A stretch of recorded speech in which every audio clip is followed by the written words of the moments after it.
Barnes is co-author of Hacking Life After 50, 10 Ways to Beat Father Time and Live a Long, Healthy, Joy-Filled Life. He's a longtime educator, entrepreneur, and he's on a quest to live past 100 and bring anyone interested along for the ride. Stay with us. Welcome to Lean to the Left, home of no-holds-barred commentary, plus interviews with fascinating people. Some of them top experts, others simply with interesting stories to tell.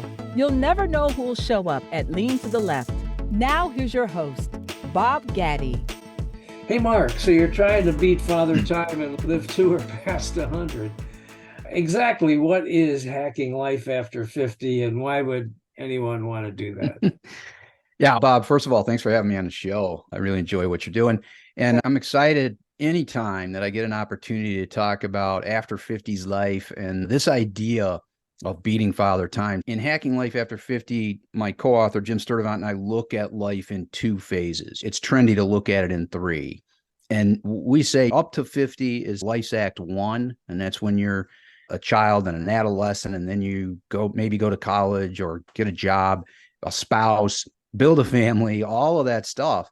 And then when we get to 50, we look at that as life's act two, because people start a transition right about even in their 40s. They start thinking, what's next for me? Maybe I'm going to go to a different career. I'm going to retire.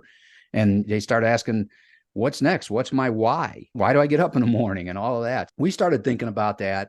And we're both very much into health and fitness and longevity and want to live a long life. And we talked about the things that we've done, that we've researched, that we practice, and said, we think we can live a very long life, and there's so much to do and so much to explore.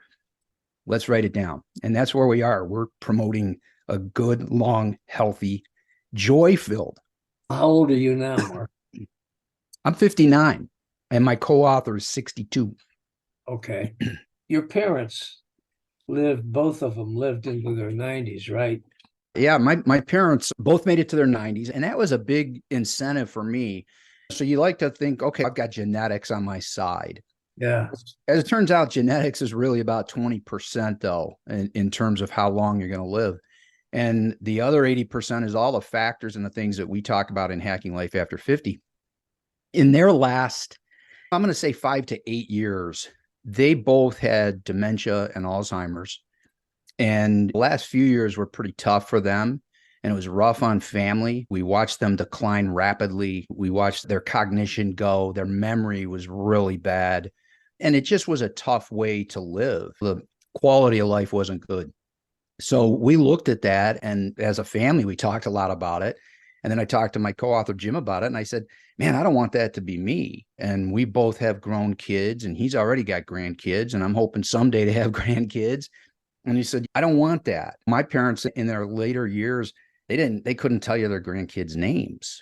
And that's in fact, they couldn't tell my kids' names. Sometimes they didn't know their own kids. That's just really tough. I said, I don't want that. And we started doing the research. We're both educators. So, everything we do is founded on research and learning, lifelong learning, as much as we can do. And we said, what can we do we like to say beat Father Time. In the end, maybe you can't beat them, but we're trying to outrun them. So I said, I don't want to be that way. What are the things we can do to avoid that? And there's a lot of great new science today that says you can really live the kind of life that will help you to beat dementia, Alzheimer's, and a lot of other diseases that hit the elderly. Okay, so how can people do that? Dementia and Alzheimer's it's not the same as saying, oh, I'm obese, I'm going to go on a diet so that I can live a long and healthy life. And I want to get down to my fighting weight. Dementia and Alzheimer's, that's not the same as that. No, you're absolutely right. But there are factors, though. Those things do contribute. There was a study done in the Lancet, I believe recently, 21, 22, and they looked at people with Alzheimer's and dementia and actually found that major contributing factors were, and there were many, but a couple that we can control were inactivity, number one, and also how much you socialize. And this one's fascinating to us. And we have sections in Hacking Life After 50 where we talk about community building and engagement. And as we age, we tend to become a little bit more isolated. Yeah. You think about if you lose a spouse or if you lose family members, you're an empty nester, maybe you don't have grandkids, you don't have a career anymore. It's very easy to feel isolated and then to say, okay, what do I do? I'm just going to sit around. And a big piece of that, living that life the right way, long, healthy, joy-filled, and to try your best to avoid the things like dementia and Alzheimer's is, first of all, be active and engage with other people. And what you put into your body does matter. Is eating the right way a sure way to avoid dementia and Alzheimer's? No, but it's a contributing factor. So we talk a lot about the right things to put into your body with balance. Remember, it's about joy too, right? So we're not telling people don't ever have anything that you enjoy, but we're shooting for some good balance. And we talk a lot about the things that contribute to disease, to inflammation. All of these are contributors. And we talk about ways to beat those things. Well, that's all interesting. You just said that you and Sturdivant, you're both educators. You're not doctors. You're not nutritionists. Where do you come off telling people, what they should be doing? Yeah, it's a good question. And we address it early on. In fact, right in the introduction, we have a part of the book where we say, why should you listen to us? Yeah. Because it's fair. It's fair and we're very cognizant of the sources we look at. In today's world, where do we get our news? Social media. I saw something on Twitter or Facebook, somebody said X, and then suddenly that's the way it is. Right. So we talk about, as educators, what we have learned is to research. So during our careers, you want to teach things, you have to be an expert at those things. And you don't just learn all that stuff in college. So you evolve, you study, you research. With primary sources we talk about. So our primary sources are the experts, are those who are trained in the field. If we say that this is a good thing to do, it isn't because we saw somebody on YouTube talking about it. We're talking about the medical profession, nutritionists. And the thing is, we're looking at a collection of those. And then the other key is we're practitioners. And we really talk a lot about this. We say we've researched what to do, and then we've tried it. And guess what? Everything we say that has worked for us may not work for you, may not work for every person, but we have a collection of strategies that we believe if you try a lot of these things, you're going to find ways to feel better. Okay. So tell me this, what is momentum mindset and what role does it play in living a long, healthy, and joy-filled life? And I like the fact that you always stress joy-filled in your comments. We want to be happy. And the other thing too, Bob, is that happiness contributes to good health, good physical, good emotional health. So yeah, joy is a real important thing. You can be the healthiest person in the world, and if you're sitting around going, man, I hate life, you're probably not going to live that long. As Jim and I talked really over the course of a year, as we were working on this book, we kept revisiting the key topics that we were talking about.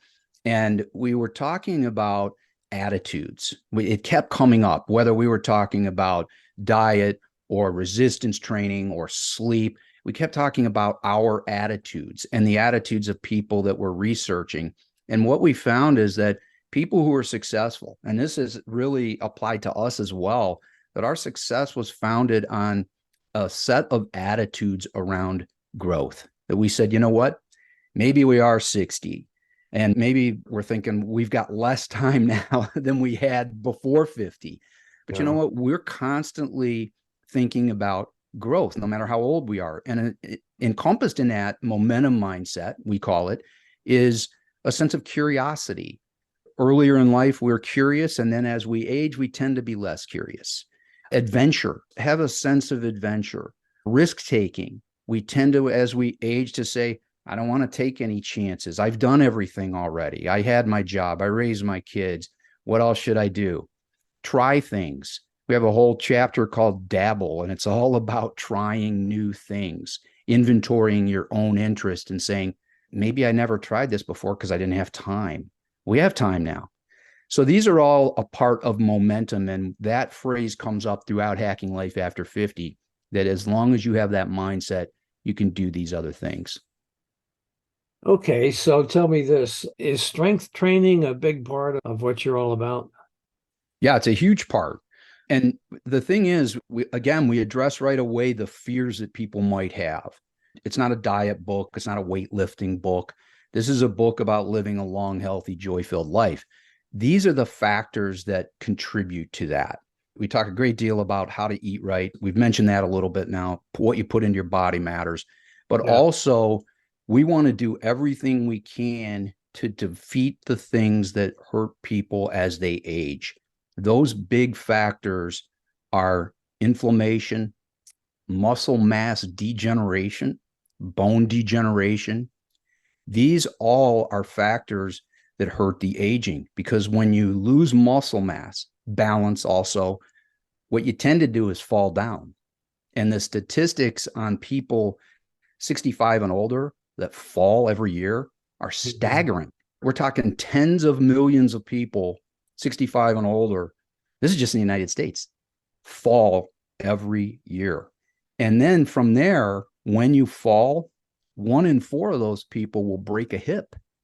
Yeah, I And was just going to say that's a big deal with older people breaking hips and things like that. I'll tell you what, Bob, the statistics say that if you're 70 and you break your hip, 1 in 4 of those people will have about a year left to live. And Really? again, that's just staggering to think about. So we say we want to really guard against falling and the other kinds of injuries that elderly people get. So resistance training is a big piece of that. And we're not saying you have to go to the gym or you have to buy expensive equipment and you have to start lifting hundreds of pounds every day, because that's not what we say. You can use your body weight. And what we promote is taking care of the functional movements that you will need later and the things that will help you avoid falling. So we talk about pushing, pulling, squatting. These are all the movements. You want to be able to get up, right? You think about it, a lot of people fall when they're getting up from a seated position, out of bed in the morning, any of that. And I can tell you from my own personal experience, again, we rely on our experience and our practice. I talked about my parents. My father lived to 93, and that's great. But in the end, what ultimately led to him passing was he fell down. And again, a lot of people say, great, he was 93, he lived a good life. But that was ultimately what pushed him over the end, to the end. So we talk about those movements. We give specific strategies for how to lift. We're very creative about it. We talk about things you can do at home, whether you have weights or not. So resistance training is important. You have to move. Hey, Mark, you talked about your dad. You said he passed when he was 93. At what point in his life, how old was he when you noticed that his memory was going, and when was he diagnosed with Alzheimer's? Yeah, I would say we noticed it probably when he was in his late 80s, maybe 87, 88. And I'll Yeah, tell you, this was a guy who worked. And again, speaking of that movement, I never saw my father lift a weight in his life. And he was one of the fittest guys I ever knew, strong and fit, trim, just always looked good, muscular. What he did throughout his life was he worked. He had 5 kids and never graduated from high school. A blue collar guy, worked multiple jobs. When something needed to be fixed around the house, he fixed it. He took care of our cars. I saw him many times lying underneath a car, and he'd have a wrench in his hand and he'd be struggling to get something loose. And I saw him stretching and turning and grunting and his biceps bulging. This is what he did, those constant movements that helped him.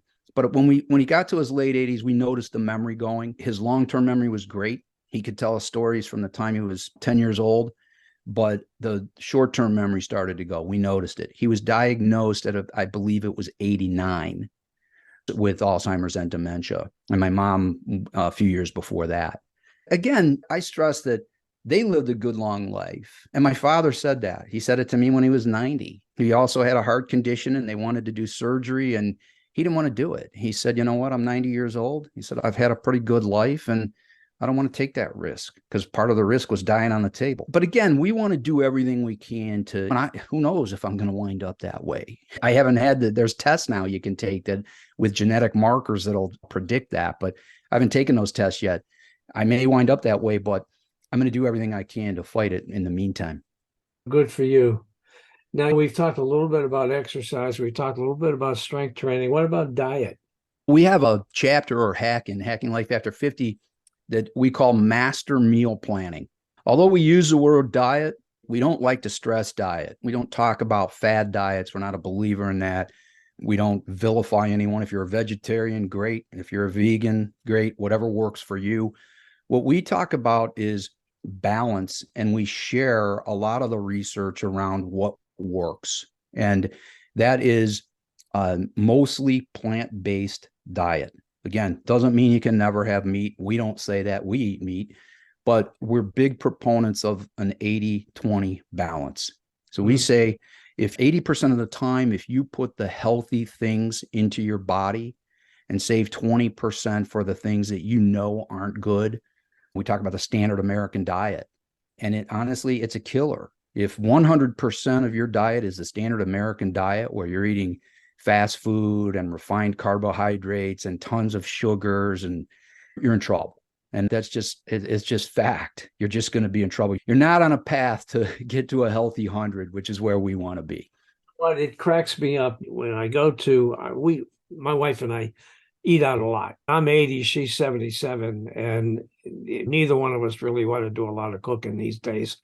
So we eat out a lot. And I sit in restaurants and look at people, and it's just unbelievable to me.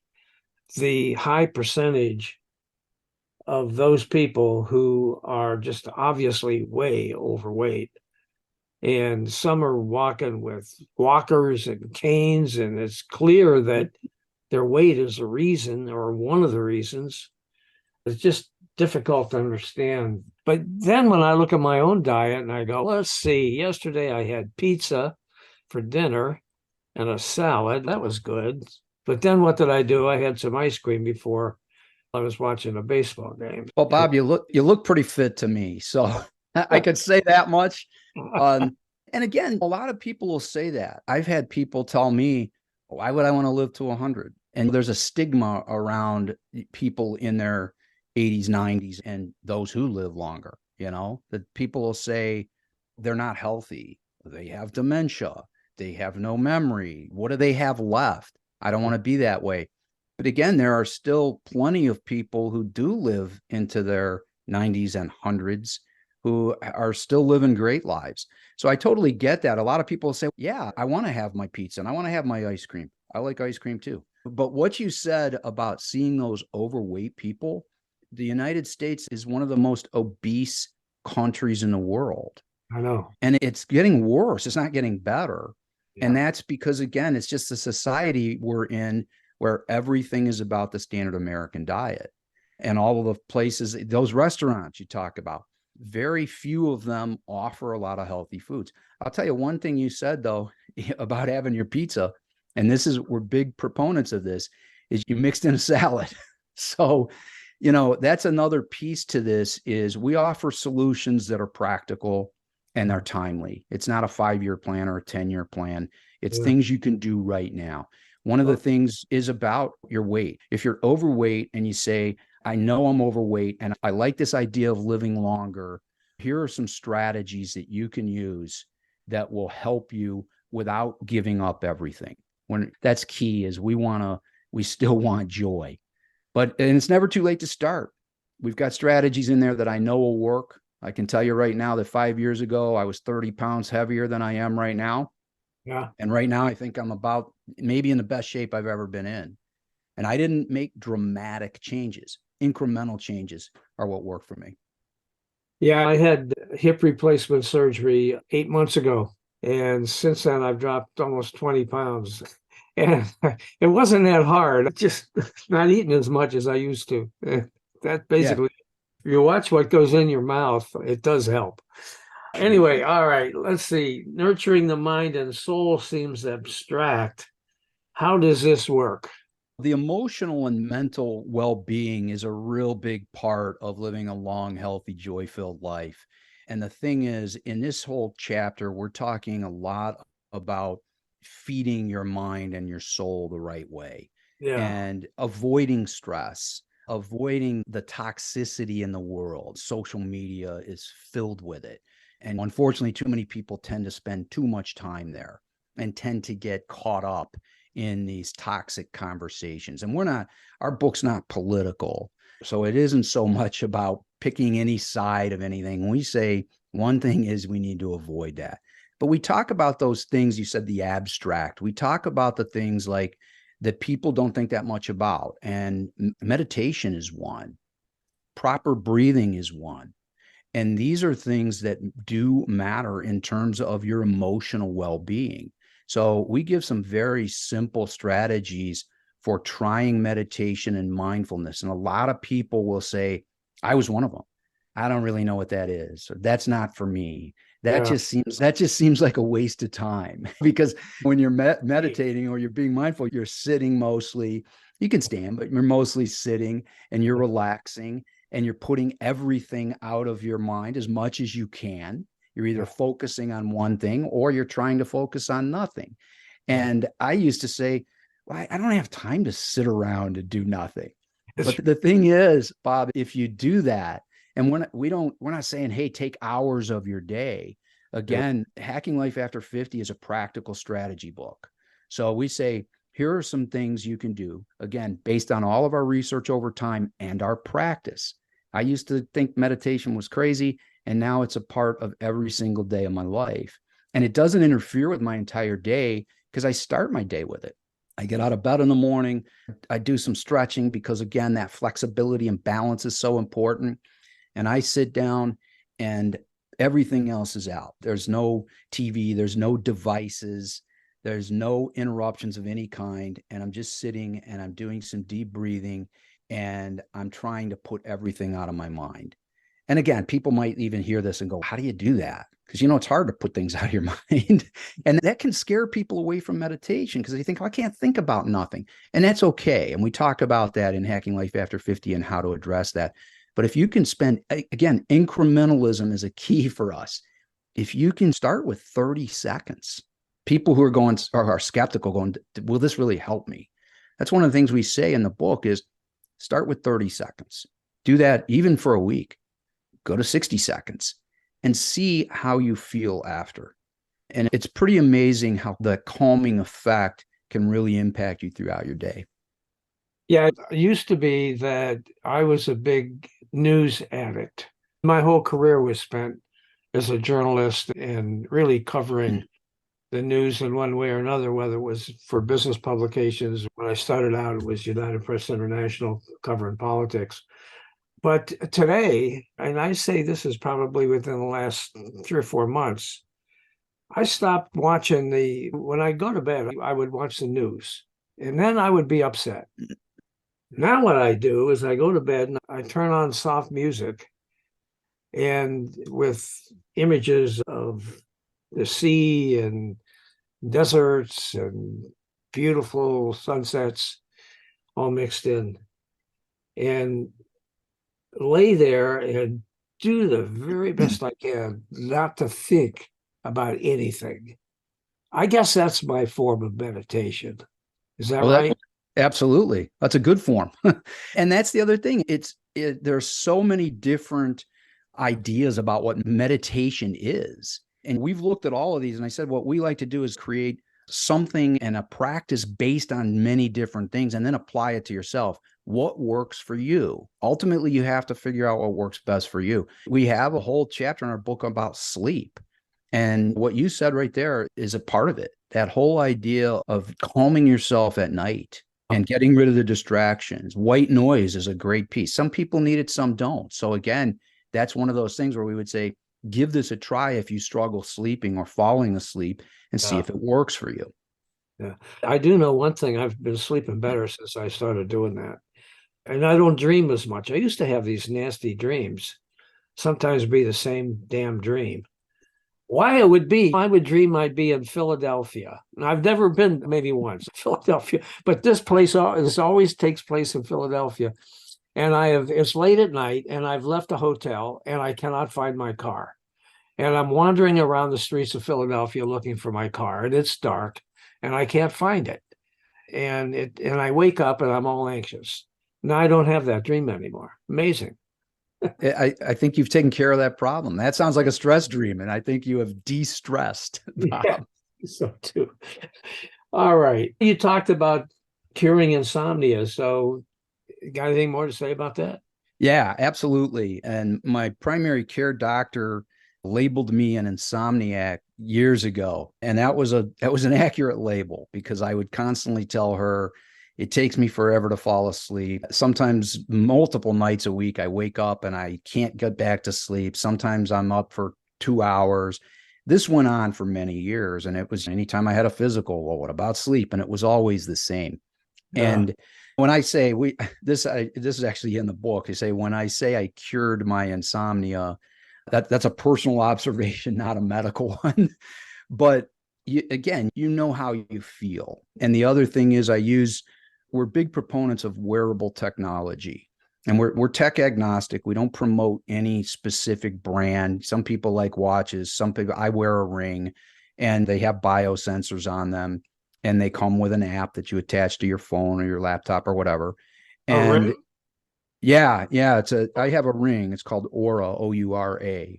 And again, I don't get any payment from Aura. Sorry, I've never heard of that. Yeah, it's some people wear, so you wear the watch, right? So the watches are great. I just don't like wearing anything on my wrist. And that's actually how we talk a lot about research. That's how I found the ring is I wanted to get some wearable technology to help me measure all the things we're talking about. And I'm like, I hate wearing something on my wrist.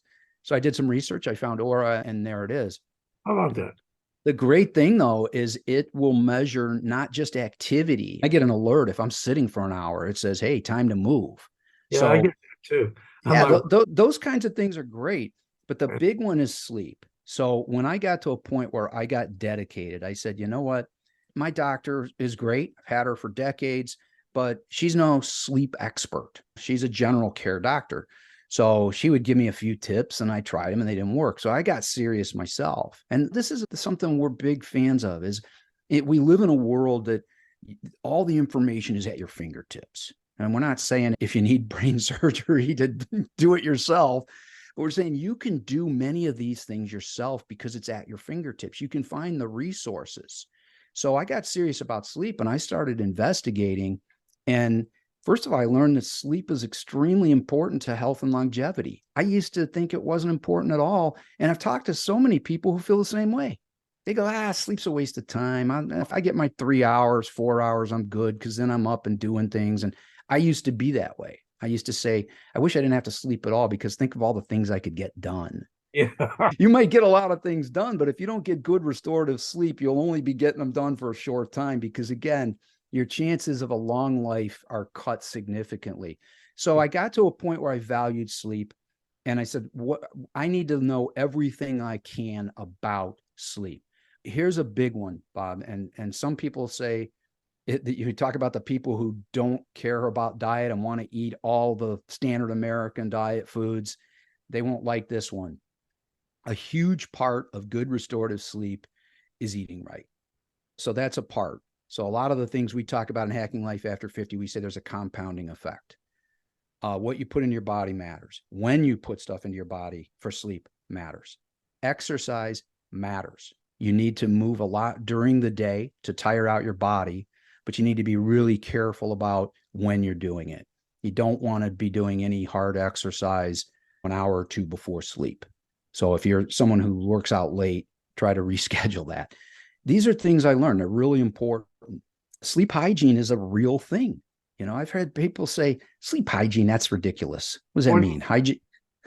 Sleep hygiene is we think about hygiene as taking care of cleanliness, cleaning our body up. Sleep hygiene is cleaning up your sleep routine.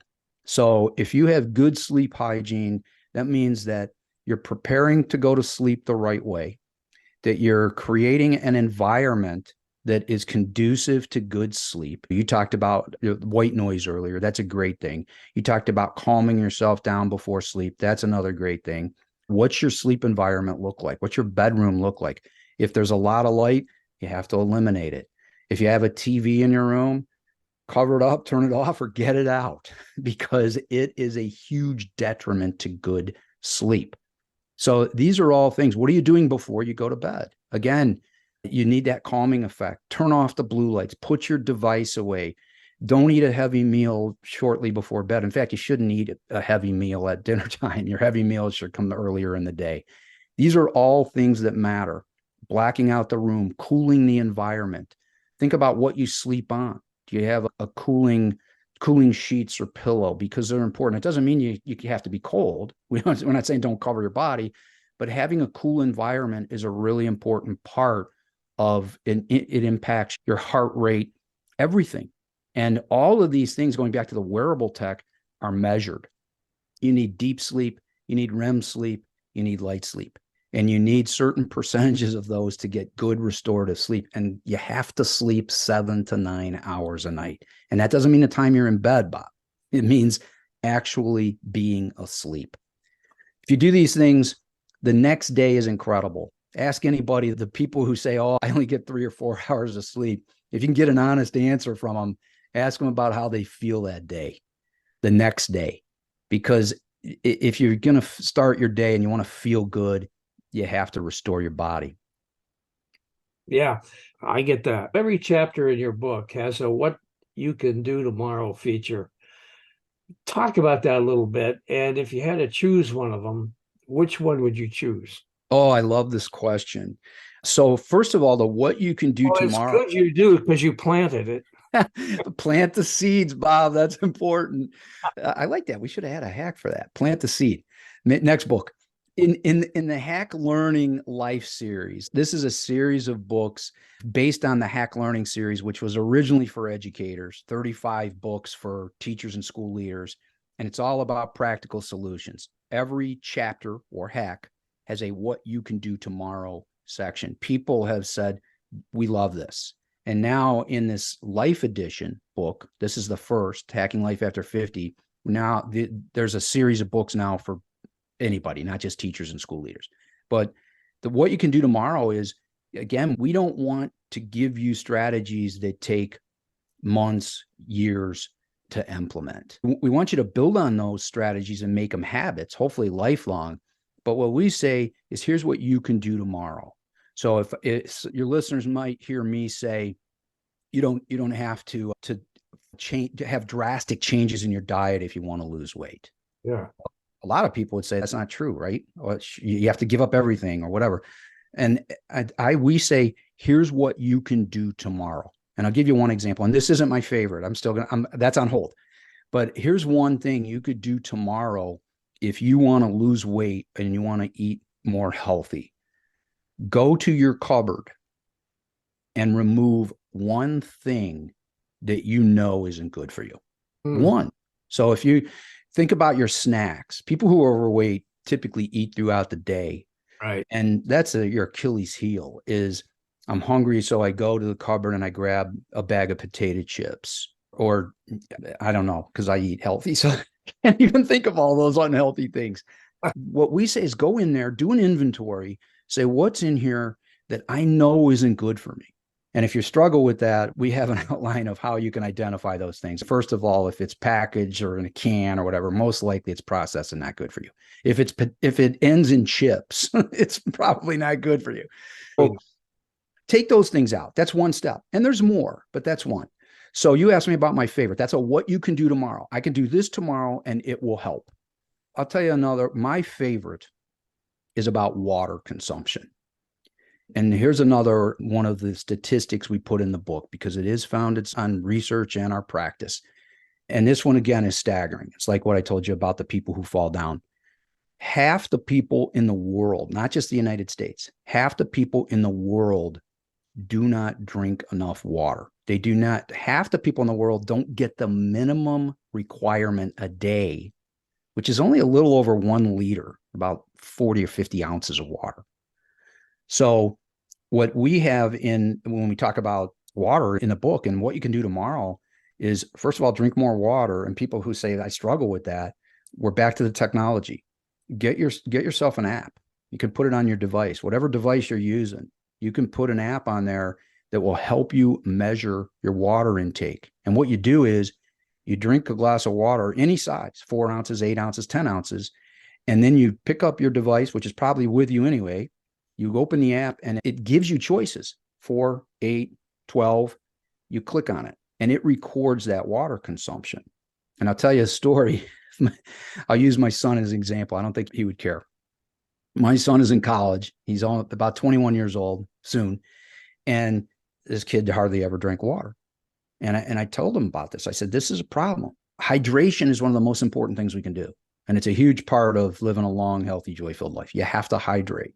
It's a part of sleep. It's a part of diet. There's another quick hack for people who want to lose weight. Instead of going to the snack, get a full glass of water and drink it, because not only is it healthy, but it fills you up. I went to my son. I said, you have to drink more water. Here's what I want you to do. We put the app on his phone. We got a glass. We measured it. We used a cup, measured 8 ounces. And I said, I want you to drink this. And he was home for the summer. I said, every single time that glass is empty, I want you to open up your app, click on the 8 ounces, and then fill your cup. We also talk about stacking habits. That's a strategy from James Clear. We like to give credit where credit's due. James Clear, one of the most famous habit authors in the world, talks about habit stacking. And that is something that Jim, my co-author, and I have embraced. So I said, if you fill the water, you drink it, you immediately record on your app how much you drank, and then you immediately refill your glass. And you have it with you all the time. My son, who drank probably 30 ounces of water a day this past summer, I would check in with him, and he could show me right on his app. He got up to 110 to 120 ounces of water a day. And this is a huge step in general well-being and overall health. That is one of the most underrated things in the world. You have to drink water. That's my favorite. What you can do tomorrow: drink more water, measure your consumption, go for even 70 or 80 ounces. And you can't count other beverages. Coffee, technically, if you don't have anything in it, or tea can count as your liquid too on your water consumption, but you can't count things like alcoholic beverages or milkshakes, anything like that. How about Diet Coke? You count that? No. In fact, get the colas and the sodas out. That's one of the worst things for you. Oh, yeah. What's the matter with Diet Coke? There's no calories in it. It's not so much about the calories. It's about the acids, or the acidity in sodas is really bad for your digestive system, your metabolism, all of that. And again, but you know what, Bob, let's go back to joy-filled life, right? If you're someone, or your listener, if you're some people who love to drink the sodas, we believe in incrementalism. And I don't want to ever tell anybody, cut something completely out, unless you're a smoker. And then I would say, cut that out completely. But otherwise, cut it down. Again, go incrementalism, reduce. If you're drinking some sort of a soda every day, you have to start by cutting back. Start with one day. One day I'm gonna cut out. And then you're still drinking for 6 out of 7. And then eventually, knowing that it's not healthy for you, go to one more. And maybe we write in there, Jim's wife, Penny, who we mentioned a couple times in the book. In fact, there's a picture of Penny in the book. She's, I think, 60 and is in tremendous shape. And that was her Achilles heel, was the soda. She likes it daily. And she got to a point where she just cuts it down. She says, it's a treat. It's something that I want to still do, but I know it's not the best thing for me. Working in increments, I'm just going to cut back. Yeah. Hey, you know what? I did an interview 2 times now with a woman by the name of Lynn Bowman. Lynn is in her 70s. She's absolutely gorgeous. You would never believe this woman is that old. She has written a book called Brownies for Breakfast. I think I've heard of this. Yeah. Yeah. And it's all about adapting foods you like to make them healthy. And she sent me the book, and I've made a couple of I made some cookies, oatmeal raisin cookies that was in her book. It was oatmeal raisin or was it peanut butter? I don't know. I don't remember. But anyway, they were really good. And so I would recommend anyone who's interested in looking into improving their diet joyfully, check out Lynn's book. That's a good one. Yeah, I like that. And also, guys, let's check out Mark's book that we're talking about today. So where can people find it, Mark? Yeah, Jim and I are all about what we call after 50s life. So we've made it easy, after50slife.com. Okay. You'll see links to the book there. You'll see links to our bios if you want to learn about us. A link to our Facebook page, which is also called After 50s Life, which now has well over 5,000 followers, and it's only been around for a few months. So people like this topic, I think.